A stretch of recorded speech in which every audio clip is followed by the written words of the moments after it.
The courthouse buzzed with a mix of chatter and tension. It was a Thursday morning in downtown Atlanta, humid enough that even the marble floors seemed to sweat. Reporters milled outside, waiting for a verdict on a high-profile corruption case that had gripped the city for weeks. Inside courtroom 4B, every seat was filled. Prosecutors whispered in one corner. Defense attorneys shuffled papers.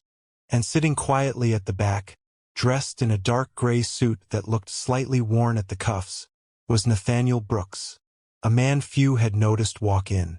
He sat calmly, hands folded, eyes fixed on the proceedings.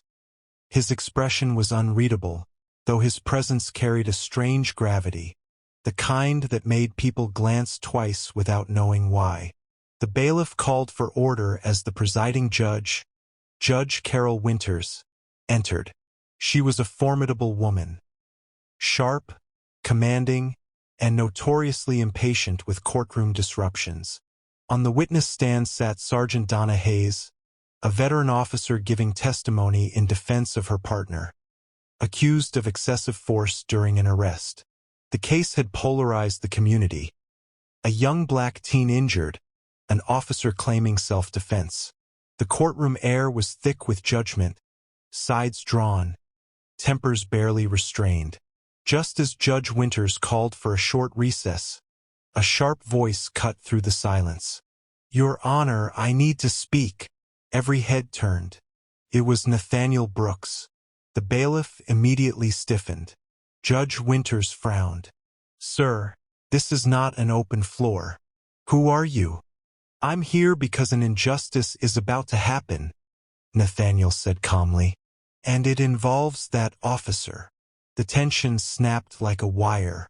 Sergeant Hayes's partner, Officer Paula Grant, turned red. "Who the hell is this guy?" she barked, stepping forward. The judge slammed her gavel. "Order in the court. Bailiff." But before the bailiff could react, Officer Grant stormed across the room. "You don't get to speak here, boy."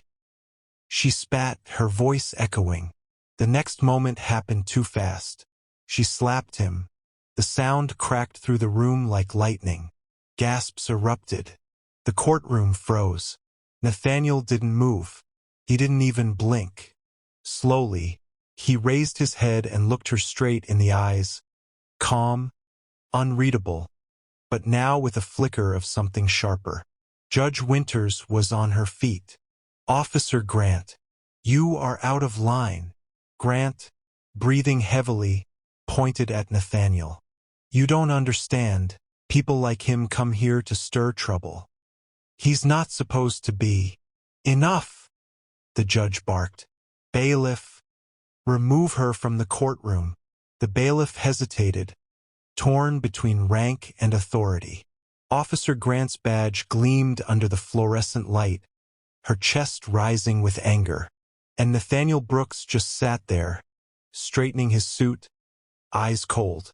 The room buzzed with whispers. Who is he? Did he just get slapped by a cop in court? What's going on? But Nathaniel said nothing. He stood, picked up a small black folder from the bench beside him, and turned toward the exit silent, dignified, and unreadable. As he reached the heavy oak doors, a voice called after him. "Sir, you can't just walk out after that." Nathaniel paused. Then, without turning back, he said quietly, "You'll see me again. Soon." The doors closed behind him. And just like that, the man no one knew became the center of a storm that would shake the Atlanta courthouse to its foundations. The news broke before lunchtime. A clip, shaky and grainy, taken by someone's phone camera, began circulating online. The slap heard across Atlanta. Within hours, the video flooded social media feeds. A black man assaulted in open court by a white female officer. This happened inside a courtroom, and no one stopped her. Outside the courthouse, reporters swarmed.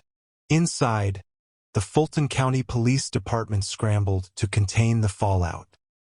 Officer Paula Grant had been suspended pending investigation, but whispers hinted that her union was already fighting back. Meanwhile, Nathaniel Brooks had vanished. No one knew who he was. No one knew why he had been in court that day. But everyone had an opinion.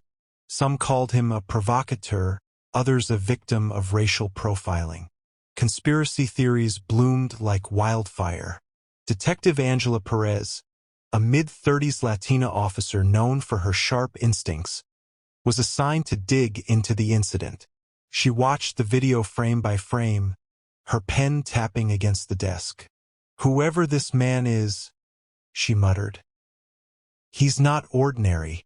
Her partner, Detective Warren Bell, leaned back in his chair. "Come on, Angie. You're saying he planned to get slapped."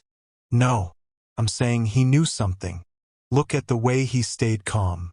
Look at the way he looked at her. Like he already knew how it would end." Bell frowned. "You think he's military?" "Could be. Or something higher." They ran his image through databases. Nothing. No driver's license. No arrest record. No tax file. It was as if Nathaniel Brooks didn't exist. Until Angela found one match, a small note in an old federal archive. A name similar to his, attached to a sealed case file under the Department of Justice dated 7 years ago.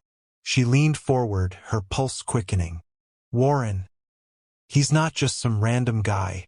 Meanwhile, at a small diner on Peachtree Street, Nathaniel sat in a corner booth, sipping black coffee. The waitress, an older woman named Hazel, eyed him curiously. "You the man from the news, aren't you?" she said quietly, refilling his cup. He looked up, his tone soft. "So they already know. Everyone knows. Half the city's ready to riot." Nathaniel nodded slowly. "They'll calm down. They always do." Hazel frowned. "You don't sound too bothered. That officer humiliated you in front of the whole courtroom." He smiled faintly. "Sometimes humiliation is the shortest road to truth." She blinked. "You talk like a preacher." "Not a preacher," he said. "Just someone who's seen the system from the inside and the outside." Before Hazel could ask what he meant, Nathaniel's phone buzzed. An unlisted number. He answered without hesitation. A woman's voice came through, clipped, professional. "Sir, it's time." Nathaniel's tone shifted. "Are the files in place?" "Yes. And the court administrator is ready for tomorrow's session." "Good. Tell them I'll handle it personally." He ended the call, leaving Hazel staring. "Handle what?" she asked. Nathaniel placed a few bills on the table and stood. "An overdue correction. Back at the courthouse." Judge Carol Winters was furious. "Do you have any idea what this looks like?" She snapped at Officer Grant, who stood rigidly before her, flanked by department lawyers. "With all due respect, Your Honor," Grant began. "That man had no right to interrupt. You assaulted a civilian in open court." Winters thundered. "In front of cameras, in front of reporters. You've disgraced this bench and your department." Grant's face hardened. "He provoked me." Winters leaned forward, voice low and dangerous. "If he provoked you, then explain why your badge number was flagged this morning in connection with a missing case file." Grant froze. What case file?" "The one related to your testimony," the judge said coldly. "Someone accessed restricted digital evidence using your credentials." "I didn't." "Save it. Internal Affairs will handle the rest." Officer Grant's confidence faltered. Something in her eyes flickered, fear. She turned toward her lawyer. "You told me that file was buried." The lawyer looked pale. I thought it was." Judge Winters slammed her gavel. "Both of you out. Now." As the courtroom emptied, she sat back, rubbing her temples. Something was unraveling beneath the surface, and she could feel it. A deeper corruption, one she'd turned a blind eye to for years. Later that night, Detective Perez pulled into the courthouse parking lot, following a lead. She traced the encrypted login that accessed the missing file. It didn't come from Officer Grant's home or her precinct. It came from inside the courthouse, from Chamber 2A, the room reserved for senior judicial counsel. Angela frowned. That's impossible. She slipped into the darkened hallway, flashlight slicing through the dim. Papers rustled. A door creaked open. And there, standing by the judge's bench, was Nathaniel Brooks. Her hand flew to her holster. Stop right there. You're under investigation for unlawful entry. Nathaniel didn't move. Detective Perez. I was wondering when you'd find me. How do you know my name? I read the reports. You're one of the few here who still believes in truth. Put your hands where I can see them. He turned slowly, calm as ever, eyes steady. You're investigating a case that goes deeper than one officer's temper. What you saw in court wasn't a mistake. It was a spark. Angela hesitated. What are you talking about? Nathaniel opened a file on the desk. The same file the system said was missing. Inside were photographs, reports, signatures, all pointing to a chain of cover-ups involving multiple officers, including Paula Grant and a certain Judge Carol Winters herself. Angela's breath caught. Where did you get this? I wrote it, Nathaniel said. 7 years ago, before they erased me. 7 years earlier, Washington, D.C. Nathaniel Brooks had been an undercover investigator for the Department of Justice. His job: infiltrate corruption rings inside law enforcement agencies that falsified reports and tampered with evidence. He'd gotten too close. One operation, Project Clean Slate, had uncovered a pattern of falsified police shootings, with judges and officers covering for each other to maintain public confidence. Nathaniel had exposed part of it. But before he could testify, his identity was scrubbed, his badge revoked, and a federal warrant quietly issued to keep him silent. He disappeared. Until now. Angela stared at him. You're telling me this court, Judge Winters, Officer Grant, all of them, were part of the same cover-up? Not all, Nathaniel said, but enough to make truth inconvenient. Then why come back? Why now? He closed the folder and looked her dead in the eyes. Because tomorrow, justice walks into that courtroom. And this time, no one can erase it. The next morning, the courthouse was under lockdown. Reporters packed the steps. Protesters filled the streets. The mayor's office issued a statement calling for restraint, but the damage was done. Public trust was collapsing. Inside, Judge Winters presided over an emergency hearing to address recent incidents compromising judicial integrity. She looked pale, exhausted. The cameras were rolling.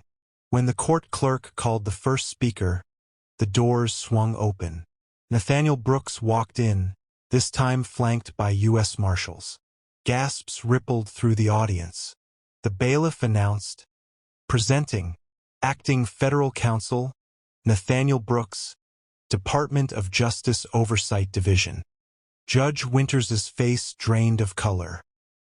He walked calmly to the front, placed a thick black dossier on the bench and said, Your Honor, before this session begins, I believe you owe the city, and this nation, the truth. The room erupted in flashes, whispers, disbelief. Nathaniel Brooks wasn't a victim. He was an undercover federal investigator, and the courthouse he'd been slapped in was the same one he'd been investigating for years. For a heartbeat, the courtroom stood frozen. Marble pillars, mahogany rails, and human breath locked in stunned silence. Cameras whirred. Reporters leaned forward as if gravity itself had tilted toward Nathaniel Brooks. Judge Winters's gavel trembled in her hand. Mr. Brooks, she managed, you are not on the docket. With respect, Your Honor. He interrupted, voice steady. carrying through the room like the slow roll of thunder. The docket is exactly the problem. He placed the thick dossier on the bench. The black folder landed with a heavy thud that echoed off stone. I have here signed depositions, falsified evidence logs, and sealed communications between members of this court and the Atlanta Police Union. Every document in this file corresponds to one case, this court's case, Your Honor. The one you're presiding over right now. Murmurs rippled through the audience. A reporter gasped. Someone whispered, "He's got proof." Officer Paula Grant, seated behind defense counsel, rose halfway from her chair. Her lawyer yanked her sleeve. "Sit down," he hissed, but her face had gone ashen. Judge Winters forced composure. "Mr. Brooks, I'll remind you, any evidence obtained without proper warrant." "Oh, there was a warrant," Nathaniel said. He reached inside his coat, withdrew a folded paper, and handed it to the bailiff. "Signed by the Federal Circuit 3 days ago, under the authority of the Department of Justice Oversight Division." Collective gasp. Winters's lips parted soundlessly. She read the heading, her pupils tightening. The seal was genuine. "How?" she whispered. Nathaniel's answer was simple. "Because corruption leaves a trail. Even when you think you've burned the map, the pressure mounts." Outside, news vans jammed Peachtree Street. Helicopters hovered above the courthouse dome. Commentators speculated live. Who is Nathaniel Brooks really? A whistleblower? An agent? Inside, Nathaniel narrated the evidence like a surgeon describing a wound. This first document shows altered arrest logs.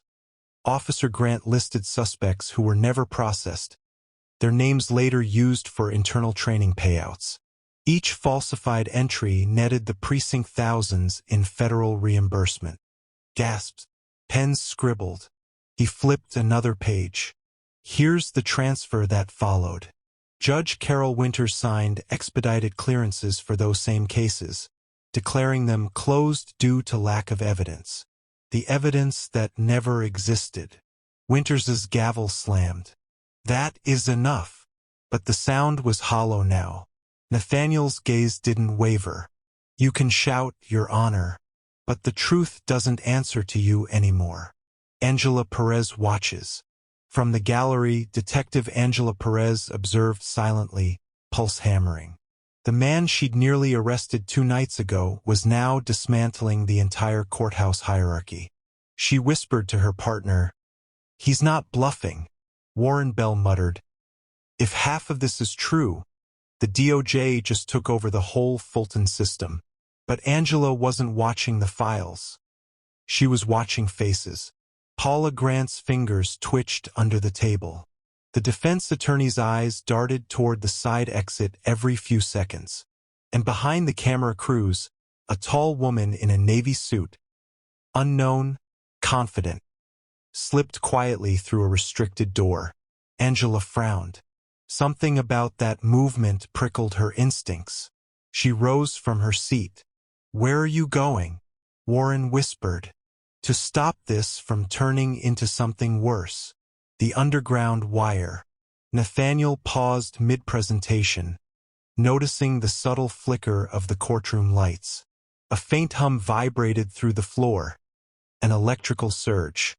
He glanced up toward the chandeliers, then toward the judge's bench.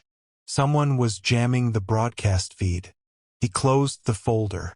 "Interesting," he said softly. Judge Winters tried to mask her unease. "Technical difficulties." Nathaniel smiled faintly. "No, Your Honor. Evidence tampering live." He turned toward the reporters. "Check your cameras. You're being cut off." Indeed. Red record lights blinked out one by one. Across the hall, Detective Perez pushed through the side corridor. She followed the hum to a utility room where the mystery woman was working frantically at a portable console. "Step away from that," Angela barked. The woman spun, identification badge flashing FBI Cyber Division. "Agent Rowe," Angela said, lowering her gun slightly. "What are you doing?" Rowe's expression was grim. "Containment. We're under federal order to suppress this feed until we verify the authenticity of his files." "Federal order? From who?" Rowe hesitated. "From the same office that signed his warrant." Angela froze. "That makes no sense." Rowe glanced at the monitor. "Maybe not to you, but if Brooks's files are real, they expose people higher than this courthouse, people in Washington. You think they'll let that air live? The trap within the truth." Back in the courtroom, Nathaniel sensed the shift. The subtle tremor that only seasoned operatives recognize when something larger closes in. He leaned on the podium.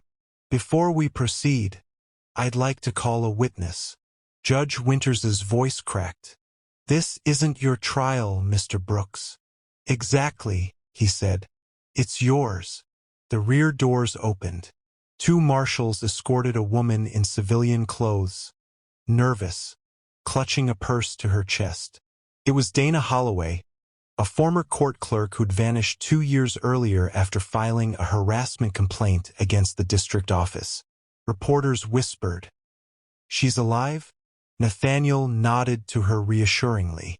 "Ms. Holloway, please tell the court what you told federal auditors."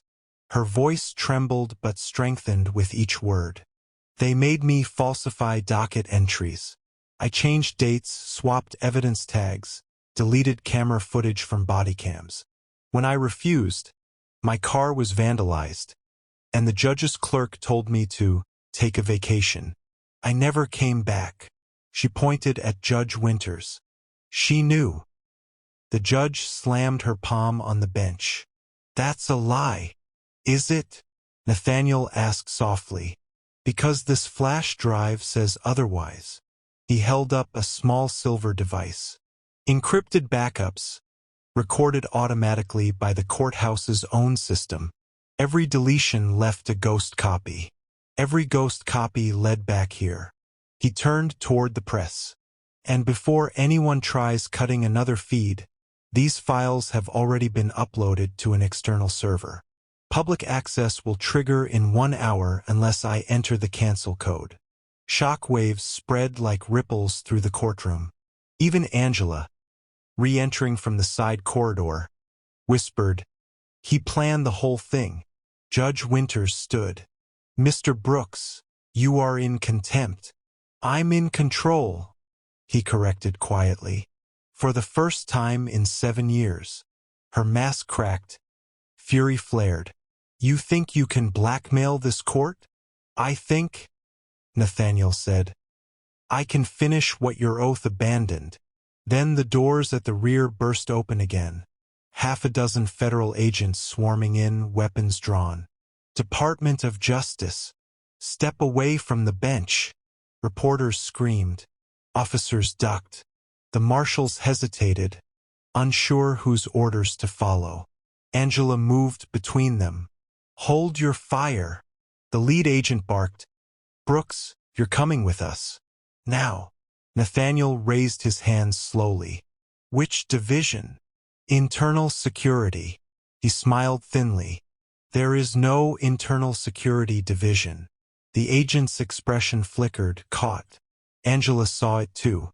"They're imposters," she shouted. Before anyone could react, one of the supposed agents pulled a taser, aimed straight at Nathaniel. Angela dove, knocking him aside. The prongs slammed into the wooden podium instead, sparks erupting. Chaos exploded. Real marshals wrestled with imposters. Reporters scattered. Nathaniel grabbed the fallen flash drive, sliding it toward Angela. "Get that out," he shouted. She nodded, sprinting toward the evidence door as smoke filled the room. Sirens blared through the courthouse as Angela bolted down the stairwell, clutching the flash drive. Footsteps thundered behind her, 2 imposter agents giving chase. She burst through a maintenance door into the underground parking lot. The echo of her boots bounced off concrete. She dove behind a pillar, breath sharp. Her phone buzzed. A message from an unknown number. Trust no badge. Upload it now. Nathaniel. She jammed the drive into her phone adapter, hitting send. The progress bar crawled 28%, 54%, 79%, then froze. Signal jammed. The imposters closed in. A gun clicked behind her. Hand it over. Angela turned slowly. You don't want to do this. Lady, I really... A voice cut through the echo. She said no. Nathaniel stepped from the shadows, face bruised but eyes blazing. He moved like someone trained, not fast, but deliberate. A flash of movement, a disarm, and the imposter was down, groaning. The second fled. Angela stared at him. You were supposed to be in custody. He smirked. I'm bad at staying put. She held up the phone, upload complete. It's out. Nathaniel exhaled slowly. Then it's begun. By the time they returned upstairs, chaos had turned to stunned order. The imposters were handcuffed, real agents confirming their credentials. Judge Winters sat slumped, silent, realizing the world outside was already watching again. The feeds restored. Nathaniel approached the bench one last time. You built your career on silence, he said quietly. I built mine on listening. The difference is I can sleep at night. Winters looked up, tears cutting through her foundation. You don't understand. I was trying to keep the city stable. By burying its sins? She shook her head weakly. You think you've won, but you just exposed everyone. The system will eat you alive. Nathaniel turned toward the cameras. Maybe, but at least it'll choke on the truth first. The courthouse smelled of smoke and tension, mingling with the sharp tang of fresh coffee from the small cafeteria below. Cameras were reset. The reporters, shaken but relentless, had resumed live feeds. The entire city was watching, and Nathaniel Brooks felt it. Every heartbeat echoed in the vaulted ceiling. Detective Angela Perez trailed him cautiously. You really don't sleep, do you? She muttered. I don't trust the quiet, Nathaniel said, voice low. Quiet means someone's planning to hit you when you least expect it. Angela's eyes followed his every movement. Something about the way he carried himself, calculated, lethal, calm, made her realize he had already anticipated every step of the morning's chaos. Behind the bench, Judge Winters sat rigid, hands clasped, mouth a thin line. She had realized the gravity of her choices, yet she wasn't alone in her fear. The courtroom's real storm was just beginning. A young court clerk, Maya Johnson, approached Nathaniel nervously. Sir, I have something. From her bag, she produced a small envelope. Inside were hundreds of emails, photographs, and spreadsheets that further documented Officer Grant's and Judge Winters' activities over the last 5 years. Nathaniel scanned the documents quickly. You've been keeping this? Maya nodded. I couldn't report it. No one would listen. But I can't let this continue. He smiled faintly. Good instincts. That's why you're still here. Angela raised an eyebrow. Do you always recruit by danger? Nathaniel's eyes didn't leave the files. By risk, yes. By principle, always. Suddenly, the courtroom doors slammed open. Dana Holloway, the former clerk, stepped in again, but this time with a man in a dark suit and mirrored sunglasses. Nathaniel, she said calmly. Meet Director Halvorson. The man's voice was gravelly, firm. Mr. Brooks, pleasure to finally meet you face to face. I've been watching your methods. Nathaniel's eyes narrowed. You're supposed to be overseeing the DOJ Cyber Division. I thought you were supposed to secure the evidence, not confront me directly. Halvorson smiled thinly. Security? Yes, but also control. You've made a lot of people very uncomfortable, including me. Angela's hand moved subtly toward her holster. Who is this? Halvorsen ignored her. I have the authority to detain you immediately under federal oversight. You are potentially compromising operations across multiple jurisdictions. Nathaniel leaned slightly forward. Or I'm exposing a system that already compromised the nation. Halvorsen's eyes flicked to the assembled reporters, then to Judge Winters. Everything he's doing is being documented. You all are watching a controlled situation. Any deviation, legal consequences will follow. Nathaniel smiled faintly. Deception and intimidation, your favorite weapons. You're not leaving this room alive, Halvorsen said quietly. Nathaniel's lips curved into a faint grin. Watch me. Halvorsen stepped forward, hand on his earpiece. The marshals tensed. Angela's pulse raced. She realized this man wasn't bluffing. He had enough firepower and authority to enforce a federal clampdown on the courthouse instantly. Nathaniel didn't move. Instead, he reached for his coat and extracted a second flash drive, holding it aloft. I have every recording, time-stamped and encrypted. Every dishonest act committed inside this courthouse for the past 7 years is here, including yours, Director Halvorsen. The room froze. Halvorsen's gaze flickered. What? Nathaniel continued, calm as a glacier. Yes, your attempts to silence me, to disrupt the live feed, to manipulate law enforcement personnel. Every single move is documented. A whisper spread through the courtroom.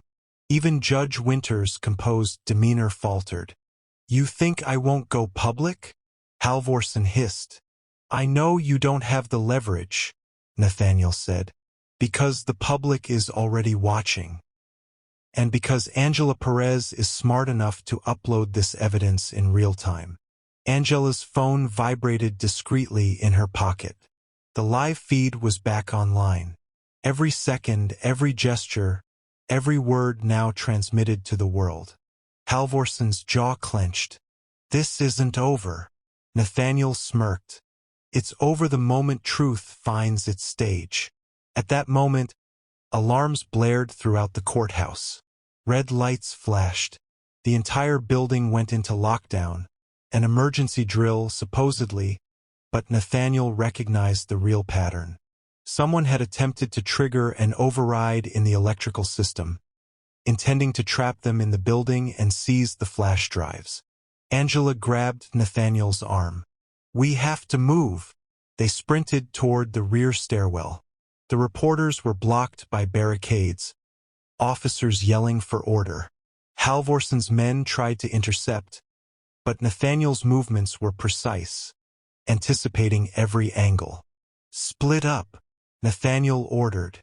Get the drives out of the building now. Maya and Angela dashed toward the parking garage exit, flash drives secured. Nathaniel doubled back to cover them, moving like a predator. In the underground parking lot, Nathaniel paused. The dim fluorescent lights cast long shadows. Every exit was monitored, but he noticed one spot unguarded.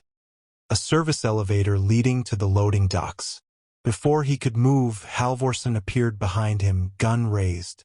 End of the line, Brooks. Nathaniel turned slowly. You really thought I'd walk into your trap? Halvorsen smirked. I know your type. Calculated. Ruthless. The perfect target for a trap you can't see coming. Nathaniel's fingers brushed the floor, retrieving a small remote. He pressed it. The lights flickered violently. Smoke poured from vents as sprinklers activated, not just any sprinklers, but a chemical mist designed to incapacitate anyone with respiratory sensitivity.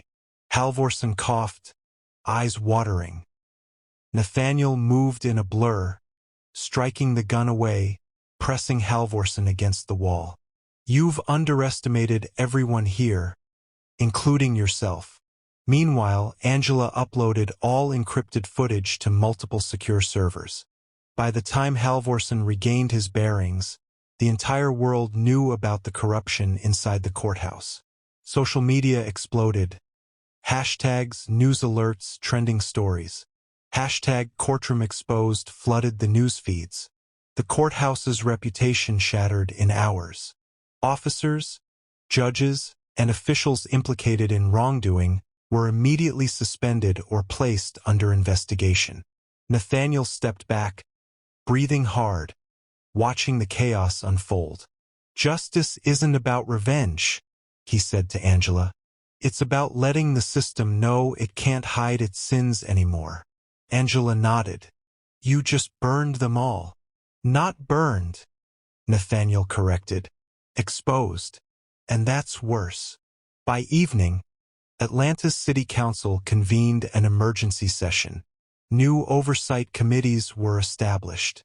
Federal agencies stepped in to audit all judicial practices. Judge Winters was stripped of authority. Officer Grant and other implicated officers arrested. Halvorsen vanished, untraceable, leaving behind only the scandal that would haunt his career permanently. Nathaniel returned to his apartment, exhausted, yet unbroken. On the screen of his laptop, news feeds reported, "Atlanta courthouse corruption exposed, federal oversight enforced." A single notification popped up, a text from Dana Holloway. "It's done. They know now." Nathaniel exhaled. Yes, now they know. Outside, the city buzzed, unaware of the depth of the near catastrophe, but slowly waking to a new era, one where accountability had finally cracked open the system. The morning sun bathed Atlanta in gold, but inside the courthouse, shadows lingered longer than light. By now, the city's media had descended in waves, reporters clamoring for any update. Live feeds ran continuously, showing footage of Nathaniel Brooks standing amid chaos the day before. His calm, calculated presence contrasted sharply with the panic of those who had thought themselves untouchable. Detective Angela Perez observed from a safe distance, leaning against a column. She had spent the night reviewing evidence with Nathaniel, ensuring every file, every recording, every backup was secure and legally admissible. Nathaniel, sitting quietly in the corner, sipped black coffee from a paper cup, eyes scanning the courtroom like a general surveying a battlefield. The calm was deliberate, a rare moment before the final moves unfolded. By noon, Judge Winters had been formally suspended. Officer Paula Grant and several implicated precinct members were placed under federal investigation, their access to courtrooms revoked immediately. Halvorsen, the shadowy director, remained elusive, but investigators confirmed his digital footprints had been compromised by Nathaniel's foresight. Every hack he attempted had already been mapped and traced.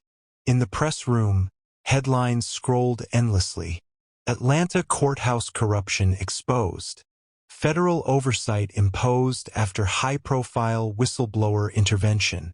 Court employees implicated in systematic evidence tampering. Angela watched the reporters. The city's finally paying attention. Real oversight, finally. Nathaniel's lips pressed into a faint line. Attention isn't enough. Change has to stick. By late afternoon, Nathaniel convened a meeting with all remaining courthouse personnel. The room buzzed with tension. Some faces pale, others guarded, many unsure whether they'd be next. He stepped to the podium, the weight of authority settling naturally on his shoulders. You have witnessed what happens when dishonesty and prejudice fester unchecked. You have seen colleagues attempt to manipulate the system for personal gain. Today is a turning point. A clerk raised a trembling hand. Sir, what happens to those who were involved? Nathaniel's gaze swept the room. Those who intentionally violated the law or misused their power will face consequences. But those who remained honest, who resisted corruption despite pressure, will be recognized and supported. Angela noticed the relief on the face of Maya Johnson, the young clerk who had first handed Nathaniel the envelope of evidence. Nathaniel nodded subtly in her direction. "The key," he continued, "is accountability, not fear. Systems fail because we fear speaking out. That ends today." By evening, Nathaniel held a press conference outside the courthouse steps. The media frenzy was immense. Cameras, microphones, flashes capturing every moment. Citizens gathered, drawn by curiosity and the sense that history was unfolding in real time. Nathaniel faced the crowd, calm but resolute. "I am not a hero. I am not a vigilante. I am a citizen who witnessed injustice and chose to act. The evidence you have seen is real. The corruption that existed here is real.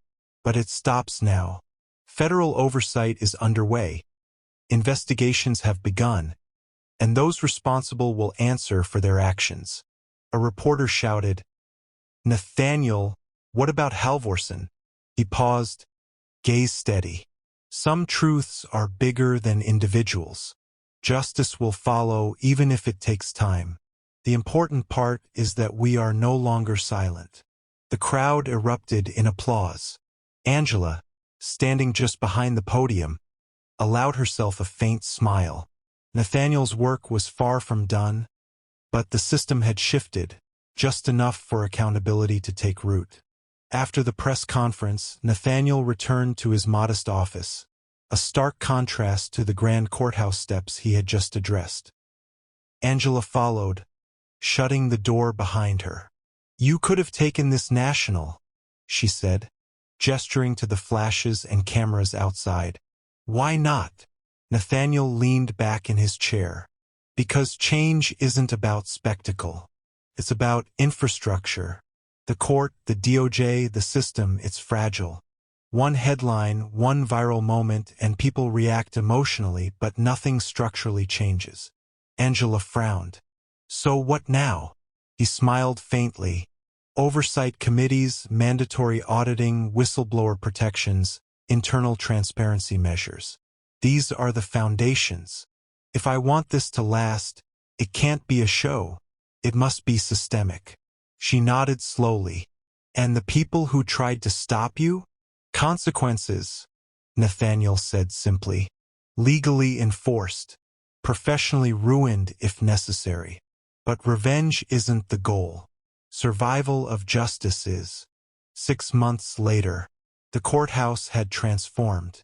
Security systems were updated, internal auditing was rigorous, and training programs emphasized ethics, transparency, and accountability.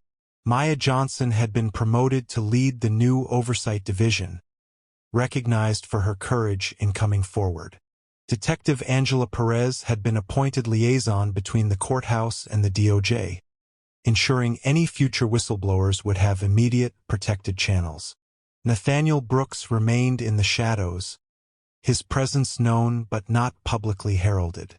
Occasionally, he would consult with the oversight teams, quietly guiding the transformation. Outside, the city moved on. Life returned to a bustling rhythm, but the courthouse now symbolized vigilance rather than secrecy. The media no longer feared exposure, they embraced transparency.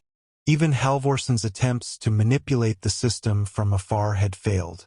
Investigators discovered his digital footprint, leading to a multi-state inquiry. While he remained at large, his influence had been neutralized, and the courts no longer answered to him. In his apartment, Nathaniel sat at the window, watching the sun dip below the Atlanta skyline. He sipped a final cup of coffee for the day, the ritual grounding him after months of tension. Angela's phone buzzed. She glanced at the screen, updates from oversight committees, internal audits, employee commendations. The system was alive, healthier than it had been in decades. Nathaniel turned to her. "You see, justice doesn't always roar. Sometimes, it whispers until it's loud enough to be undeniable." Angela smiled. "And the people who doubted it? They'll learn," he said. Not because I tell them, but because they see it for themselves. Actions leave a mark that words cannot erase. The camera outside, now fixed on the courthouse, caught a final shot. Sunlight glinting off the dome, a symbol of transparency rising after months of shadows. Nathaniel leaned back, letting the weight of months' work settle. For the first time in weeks, he felt the quiet satisfaction of a job completed. Not for revenge, not for fame, but for a system that could finally begin to heal. In the end, the courthouse stood not as a monument to corruption, but as a testament to accountability, vigilance, and the quiet power of one person willing to see the truth and act. And somewhere, in the shadows, Nathaniel's legacy had begun. An unspoken promise that justice could be relentless, yet precise, and that those who thought power gave them immunity would one day face the consequences of their own actions.